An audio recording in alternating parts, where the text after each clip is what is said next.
Hi, this is Ranjit from Tech2Buzz.com, and we have the LG G Pro Lite, which is the affordable mid-range Android phone by LG, and we're going to do the gaming and benchmark in this video. So here is the LG G Pro Lite, and we'll be doing some gaming from casual to even heavy games. And let me first show you the configuration and benchmarks, and then we'll move to gaming. And let me quickly show you the specifications using the CPU-Z app.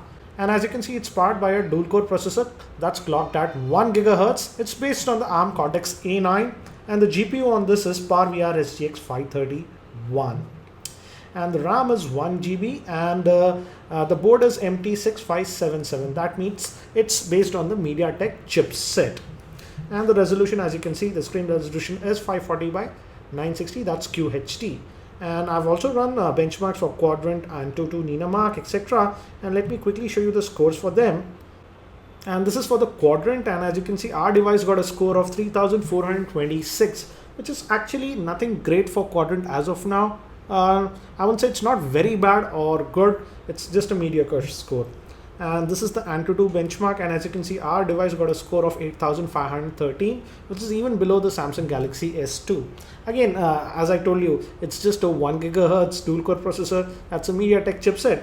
That's not a very powerful processor and GPU, and these are the detailed scores for the Antutu. That is 8513. And I also ran the Epic Citadel, and as you can see, we got a score of 35.9 FPS in the high performance mode. And I also ran this NinaMark 2, and we just got a very average score of 24.7 FPS on this NinaMark 2. So that's for the benchmarks. Again, nothing great, not terrible, but nothing great, I would say. And let's start some gaming, and we'll start with some casual games. I've installed a lot of games on this one. Let's start with Subway Surfer first. And the internal storage we get on this phone is 8 GB, and out of that you get around just 4 GB of available storage. I also installed a micro SD card up to 16 GB on this one. Up to 32 GB is supported, but the thing is that you cannot install apps on the micro SD card by default. So that 4 GB is the space available for games and apps. And as you can see, it's running the Subway Surfer pretty well.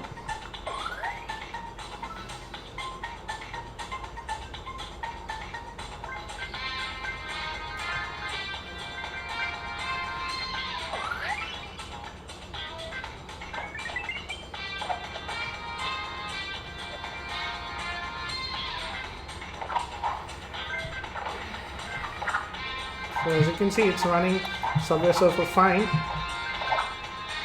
I just noted a skipped frame, but for the most part, I would say it's running the Subway Surfer fine. So let's move out of this game and move to some other games. And you can just depress this home button for a while, and this gives you the multitasking tray. And now let's move to Temple Run 2, which is also a very popular game. And this is Temple Run 2. And this has dual speakers. I've already done the unboxing for this phone, so you can check out that for a general overview. I'll also be doing a full in-depth review for this LG G Pro Lite. So if you aren't subscribed to my YouTube channel, subscribe to the same. And as you can see, it's running this one also without any issues. Regarding the pricing also, considering the screen size, it has a 5.5-inch screen, and that's an IPS grade screen. It's priced competitively in India. I've heard that the street pricing for this phone is around 19,500 or so. Again, it's a very new phone, so in a couple of months the price should fall down a little bit more.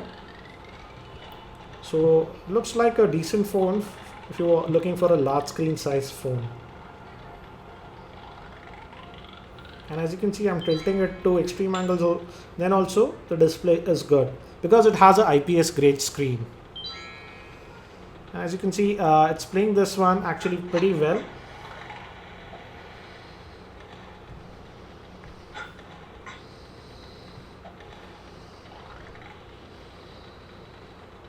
So it should you'll have a good experience playing Subway Surfer on this device. So let's get out of this one and let's move to some more heavy games now. So this is Riptide GP2, and we just tilt left or right to steer around. And initial impressions, it looks like it's able to handle it without any issues. The screen is really good on this G Pro Lite.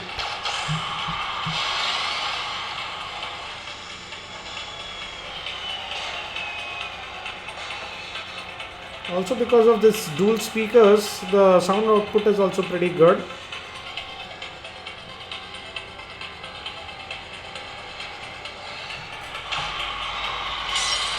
Oops.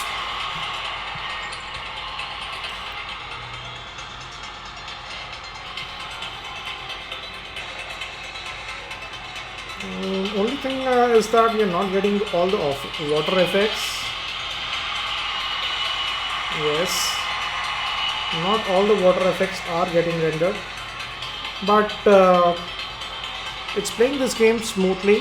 So even Riptide GP2 works fine on this LG G Pro Lite. So let's move out of this and move to some other games.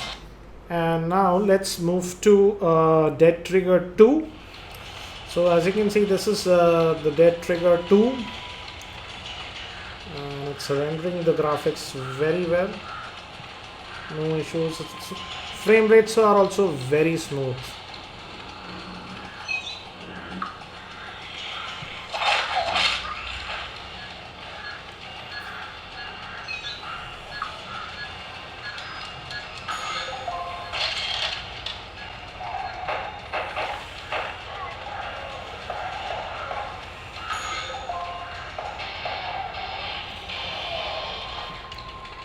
So this is the second level for Dead Trigger 2, and as you can see, I don't see any hint of any lag whatsoever or any drop frames. It's very smooth to play back. So Dead Trigger 2, you'll have a very good experience playing this game.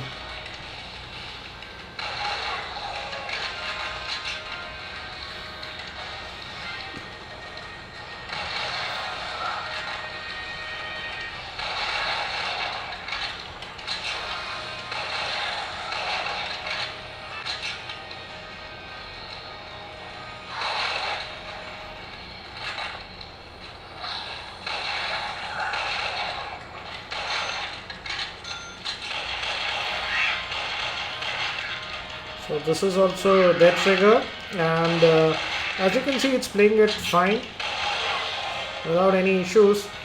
So you'll have a good experience playing even this Dead Trigger 2, which is a new game on this LG G Pro Lite. So let's get out of this one and move to another game now. And now let's move to Real Racing 3, and then we'll play Asphalt's 8.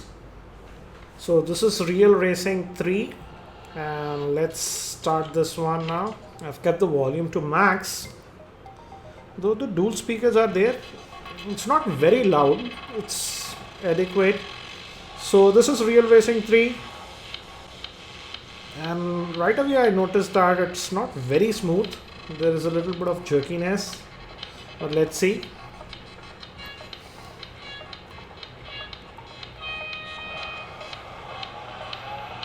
Getting the smoke effects, and you just tilt around left or right to steer. Let's change the viewing angles, and just notice this rear view mirror. We don't see any cards behind. That means graphics are fully not getting rendered. Not all, only high-end graphic cards do that. Obviously it's the specs on this phone are not high-end. Let's move out.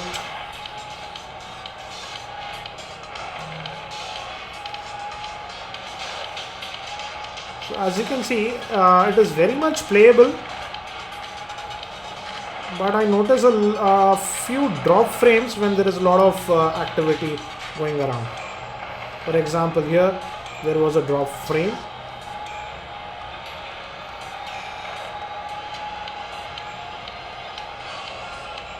As you can see,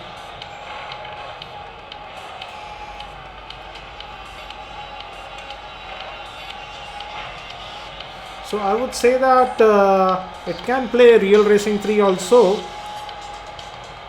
but not at the highest graphics setting. and you'll notice a couple of drop frames here and there. So let's get out of this Real Racing 3. Let me change the camera angle also to show you. Change the camera angle now. So very much playable, I would say. So let's move to some other game now. Let me swipe that off, and let's also try one more game, that is Asphalt 8. It's a pretty heavy game, and this is Asphalt 8. Let me show you the graphics settings first. If you go to sound and display, as you can see, we can set the graphics settings to only very low or low. Medium and high are simply not available. I've kept it to low as of now, and let's play a level.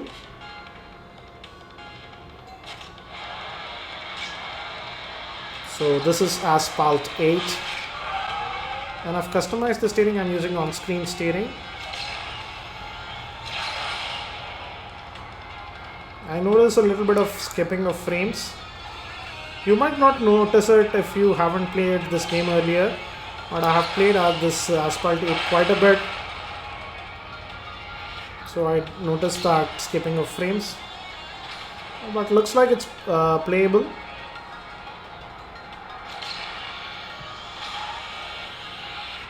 We're not getting those effects like smoke from the tires when you're drifting around.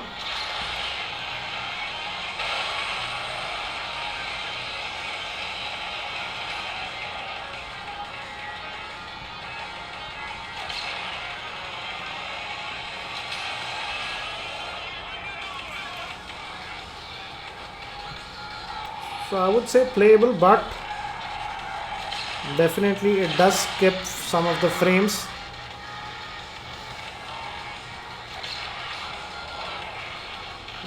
So as you can see, we are able to play this Asphalt 8, but it's not the smoothest. It is definitely skipping a few frames. So this is Asphalt 8 on this LG G Pro Lite. It is playable, but it is skipping a few frames. So let me get out of this one also now. So what do I feel about the gaming performance on the LG G Pro Lite Dual? As you can see, it could do fair amount of gaming, but I would say that for the best gaming experience, restrict your gaming to casual and mid-range games. Very heavy games, for example, we saw with Real Racing 3 and Asphalt 8. Though it's playable, I would say it tends to skip a few frames here and there. So again, a pretty decent phone considering the price point, though it has just a 1 GHz dual core processor. It's in gaming also, it could do some decent amount of gaming. I'll also be doing a full in-depth review for this LG G Pro Dual very soon, and also a camera review. The rear-facing camera is an 8 megapixel shooter. So if you aren't subscribed to my YouTube channel, that's youtube.com/geekyranjit. Subscribe to the same. Thank you. This is Ranjit, and I hope to see you in my next video.